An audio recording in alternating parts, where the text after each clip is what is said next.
அனைவருக்கும் வணக்கம். இன்னைக்கு ஹிந்து நியூஸ் பேப்பர்ல என்ன இம்பார்ட்டன்ட் நியூஸஸ் இருக்கு அப்படின்னு சொல்லி பார்ப்போம். ஸோ இன்னைக்கு 2 இம்பார்ட்டன்ட்டான விஷயங்கள பத்தி குடுத்துருக்காங்க. என்ன அப்படின்னா, "how to internal complaints committee work" அப்படின்னு சொல்லி சொல்லியிருக்காங்க இல்லையா? ஸோ இந்த இன்டர்னல் கம்ப்ளையன்ஸ் கமிட்டி அப்படிங்கிறது பார்த்தீங்கன்னா, ஃபர்ஸ்ட் இனிஷியலா 1997ல ஆ நமக்கு விசாகா கைட்லைன்ஸ் அப்படிங்கிறது வந்திருக்கும். சரிங்களா? ஸோ அந்த விசாகா கைட்லைன்ஸ்ல தான் இத பத்தி ஃபர்ஸ்ட் சொல்லியிருப்பாங்க.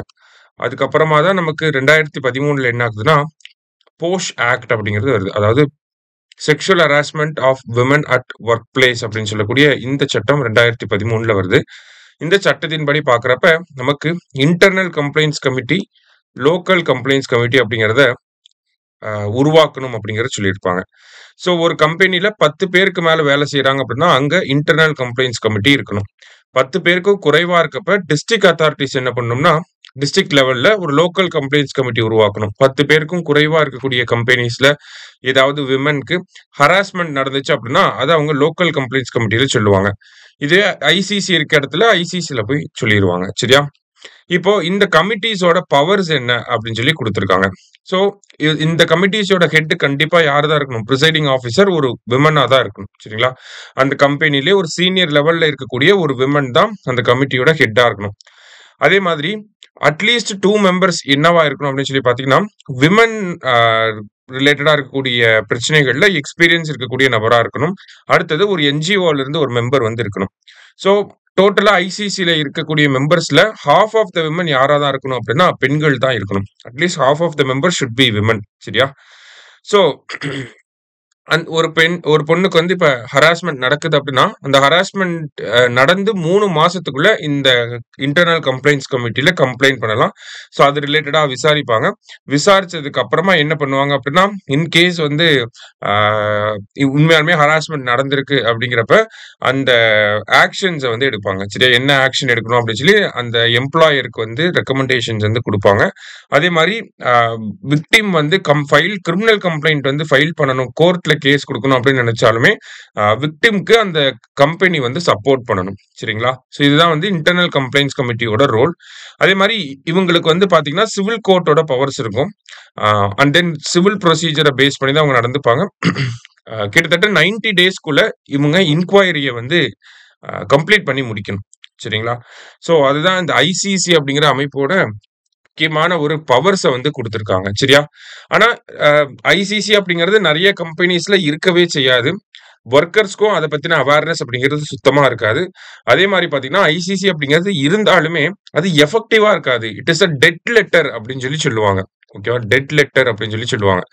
ஆ பெரிய அளவுல எஃபெக்டிவாவே இருக்காது அப்படிங்கிறது தான் இது குறிக்குது. சரியா? அப்ப போஷ் ஆக்ட்ல இந்த மாரியான விஷயங்கள வந்து விசாரிக்கணும் அப்படிங்கிறப்ப, அந்த ஐசிசில இருக்கக்கூடிய மெம்பர்ஸ்க்கு வந்து ஃபர்ஸ்ட் ட்ரெய்னிங் குடுக்கணும் அப்படிங்கிற ஒரு விஷயத்த வந்து சஜெஸ்ட் பண்றாங்க. அதே மாரி ஸ்ட்ரிக்ட்டான என்ஃபோர்ஸ்மென்ட் வந்து இருக்கணும் அப்படிங்கிற ஒரு விஷயத்தையும் வந்து சஜெஸ்ட் பண்றாங்க. சரியா? ஸோ இது மெயின்ஸ் பாயிண்ட் ஆஃப் வியூல நம்ம தெரிஞ்சு வச்சுக்கணும். ஏன்னா லாஸ்ட் குரூப் 2லயே அ இதே போஷ் ஆக்ட்டோட புரோவிஷன்ஸ வந்து எழுத சொல்லியிருந்தாங்க. மேபி அடுத்து வரக்கூடிய எக்ஸாம்ஸ்ல இது ரிஃப்ளெக்ட் ஆகுறதுக்கான வாய்ப்புகளும் இருக்கு. சரியா? ஏன்னா, அந்த செக்ஷுவல் ஹராஸ்மென்ட் அப்படிங்கிறது ரிப்பீட்டடா நியூஸ்ல இருக்கனால நம்ம அத பத்தி தெரிஞ்சுக்க வேண்டியது கட்டாயமா இருக்கு. அடுத்ததா பார்த்தீங்கன்னா, நிசார் சேட்டலைட்ட பத்தி குடுத்திருக்காங்க. ஸோ நிசார் சேட்டலைட் அப்படிங்கிறது NASA, ISRO synthetic aperture radar அப்படின்னு சொல்லி சொல்றோம். ஸோ இந்த நிசார் சேட்டலைட் வந்து ஜூலை 30ஆம் தேதி லான்ச் பண்ண போறாங்க. ஜிஎஸ்எல்வி எம்கே2 அதாவது ஜிஎஸ்எல்வி எஃப்-16 அப்படிங்கிற ராக்கெட்ல இருந்து லான்ச் பண்ண போறாங்க. எங்க இருந்துன்னா ஸ்ரீஹரிகோட்டால இருந்து. சரியா? ஸோ இது வந்து ஒரு சொஃபிஸ்டிகேட்டடான எர்த் அப்சர்வேஷன் சேட்டலைட் தான்.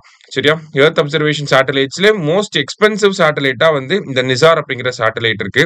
இதனால பார்த்தீங்கன்னா, கிளவுட் கவர் அதிகமா இருந்தாலும், அதையும் பெனிட்ரேட் பண்ணி இமேஜஸ வந்து கேப்சர் பண்ண முடியும். ஸ்மோக் அதிகமா இருந்தாலும் அத பெனிட்ரேட் பண்ணி கேப்சர் பண்ண முடியும். திக் வெஜிடேஷன பெனிட்ரேட் பண்ணி கேப்சர் பண்ண முடியும். போத் டே அண்ட் நைட்ல ஃபோட்டோஸ் எடுக்க முடியும். அண்ட் தென் ஐ மீன் அந்த டேட்டாஸ கலெக்ட் பண்ண முடியும். அதே மாரி எல்லா வெதர் கண்டிஷன்லயுமே ஒர்க் ஆகக்கூடிய ஒரு சேட்டலைட் தான் இந்த Nisar satellite.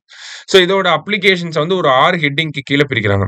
Soil earth process, soil ரிலேட்டடான விஷயங்கள், எக்கோசிஸ்டம் சேஞ்சஸ மெஷர் பண்றது, ஐஸ் டைனமிக்ஸ் அப்படின்னு சொல்றாங்க. இந்த போலார் ஐஸ் ஷீட் இதோடைய சேஞ்சஸ் எல்லாம் வந்து மானிட்டர் பண்றது. அடுத்தது கோஸ்டல் அண்ட் ஓஷன் ப்ராசஸஸ் அப்படிங்கிறது, அப்புறம் டிசாஸ்டர் ரெஸ்பான்ஸ் இதெல்லாம் வந்து பண்ண போகுது. சரிங்களா?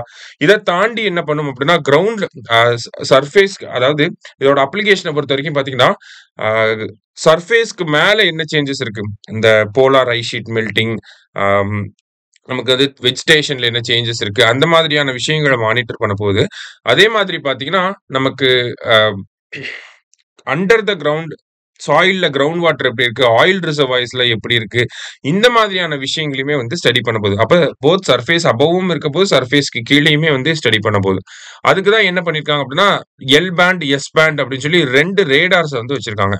இந்த எல் பேண்ட் ரேடார் அப்படிங்கிறது பாத்தீங்கன்னா நமக்கு என்ன பண்ண போகுது அப்படின்னா சாயில் சர்ஃபேஸ்க்கு அடியில் இருக்கக்கூடிய சேஞ்சஸையும் மெஷர் பண்ண போது, சர்ஃபேஸ்க்கு மேல இருக்கக்கூடிய சேஞ்சஸையும் ஃபேஸ் பண்ண போகுது. எல் பேண்ட் அப்படின்னா லாங்கர் வேவ் லென்த்ல இருக்க போகுது. எஸ் பேண்ட் அப்படிங்கிறது ஷார்ட்டர் வேவ் லென்த்ல வந்து இருக்க போது. இது சர்ஃபேஸ்க்கு மேல இருக்கக்கூடிய டீடைல்ஸ் மட்டும் ஸ்டடி பண்ணும். சரிங்களா? ஸோ எல் பேண்ட் அப்படிங்கிறது யார் தயாரிச்சிருக்காங்க அப்படின்னா நாசாவோடது தான் L band radar. S band அப்படிங்கிறது இஸ்ரோவோடது. ஓகேவா? எஸ் பேண்ட் ரேடார் வந்து பாத்தீங்கன்னா நமக்கு இஸ்ரோவோடது தான் எஸ் பேண்ட் ரேடார். சரியா? ஸோ அதே மாதிரி இந்த நிசார் சேட்டலைட் அப்படிங்கிறத சன் சின்க்ரனஸ் லோ எர்த் ஆர்பிட்ல வந்து பிளேஸ் பண்ண போறாங்க. ஒவ்வொரு 12 நாளைக்கு ஒரு முறை எர்த்தை சுத்தி சுத்தி வந்துட்டே இருக்கும். சரியா? ஸோ அதான் இதுல இருக்கக்கூடிய முக்கியமான விஷயங்களா இருக்கு. இன்னைக்கு நியூஸ் பேப்பர்ல இம்பார்ட்டன்ட் கண்டென்ட்ஸை பார்த்துருக்கோம். தேங்க்யூ. சுரேஷ் IAS அகாடமி, வெற்றியின் முகவரி.